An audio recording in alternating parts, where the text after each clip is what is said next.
Shalom, selamat siang. Selamat kita bertemu dalam renungan firman Tuhan pada doa puasa pada siang hari ini. Pada siang hari ini saya akan memberikan renungan firman Tuhan yang terambil di dalam Lukas pasalnya yang kedua, ayatnya 36 dan 37. Lukas 2 ayat 36 dan 37, kita baca bersama-sama. Lagi pula di situ ada Hana, seorang nabi perempuan, anak Phanuel dari suku Asyir. Ia sudah sangat lanjut umurnya. Sesudah kawin, ia hidup 7 tahun lamanya bersama suaminya. Ayat yang ke-37, dan sekarang ia janda dan berumur 84 tahun. Ia tidak pernah meninggalkan bait Allah dan siang malam beribadah dengan berpuasa dan berdoa. Puji Tuhan, pada siang hari ini kita belajar mengenai puasa dan berdoa. Di dalam ayat Lukas 2 ayat 36 dan 37, kita mendapatkan seorang nabi perempuan yang bernama Hana. Dia umurnya sekarang sudah 84 tahun. Tetapi dia Di sini dikatakan dia tidak pernah meninggalkan bait Allah dan siang malam beribadah dengan berpuasa dan berdoa. Kita lihat apa sih manfaat dan tujuan kita untuk berpuasa.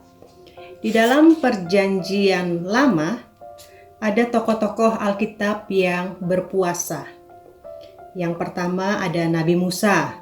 Dia berpuasa 40 hari 40 malam, tidak makan dan tidak minum. Lalu ada Daud, juga berpuasa. Yang ketiga ada Elia, dia berpuasa 40 hari 40 malam. Lalu ada juga Esther, dia 3 hari 3 malam tidak makan dan tidak minum. Lalu ada lagi Ayub, dia 7 hari 7 malam tidak berkata-kata atau tidak bersuara.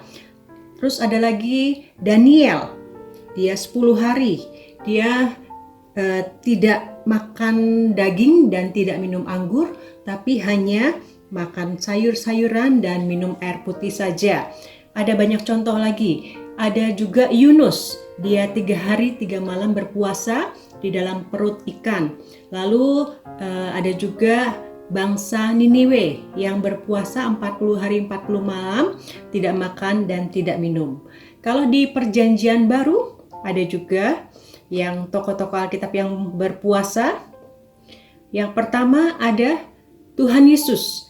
Dia berpuasa 40 hari 40 malam. Lalu ada juga Yohanes Pembaptis. Lalu ada Paulus 3 hari 3 malam. Lalu juga jemaat mula-mula. Itu bisa dibaca dalam Kisah Para Rasul 13 ayatnya yang kedua dan yang ketiga. Puasa ada beberapa macam. Puasa yang pertama ada puasa biasa. Puasa biasa itu tidak makan tapi boleh minum. Itu dilakukan oleh Yesus. Itu dilakukan selama 40 hari 40 malam. Lalu ada juga yang kedua adalah puasa sepenuhnya. Artinya apa?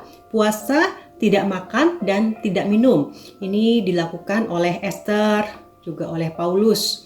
Lalu yang ketiga adalah puasa sebagian.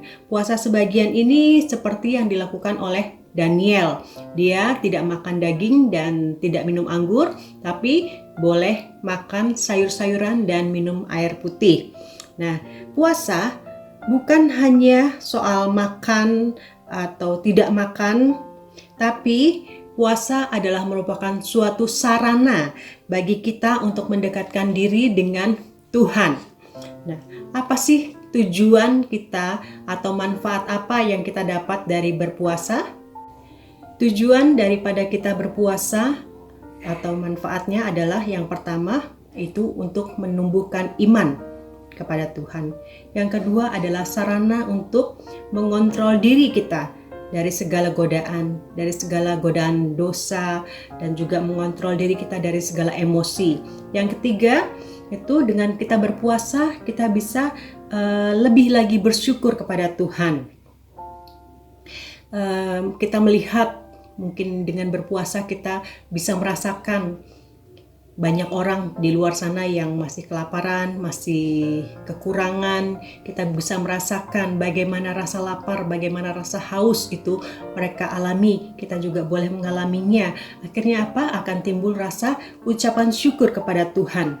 Dan yang keempat, dengan berpuasa ini akan merupakan memulai suatu kebiasaan yang baik. Nah, terus yang kelima, dengan berpuasa itu merupakan suatu wujud cinta kita kepada Tuhan. Kita melakukan firman Tuhan. Seperti Tuhan Yesus memberikan contoh juga, dia berpuasa, kita juga umatnya juga berpuasa. Nah, yang ketujuh adalah berpuasa tujuannya ialah untuk menjaga kesehatan kita. Ya, dengan firman Tuhan pada siang hari ini kita bisa belajar melalui nabi perempuan yang bernama Hana tadi, yang kita baca di dalam Lukas 2 ayat 36 dan 37. Dia itu seorang yang setia sampai umur lanjut pun masih tetap berdoa dan berpuasa. Demikian renungan firman Tuhan pada siang hari ini. Kiranya dengan kita berdoa dan berpuasa, apa yang kita doakan, apa yang kita butuhkan, apa yang kita inginkan dapat terkabul, dapat dipenuhi oleh Tuhan Allah kita, Raja di atas segala raja. Selamat berpuasa dan selamat kita berdoa untuk mencapai tujuan untuk kemuliaan bagi nama Tuhan. Shalom, Tuhan memberkati kita semua.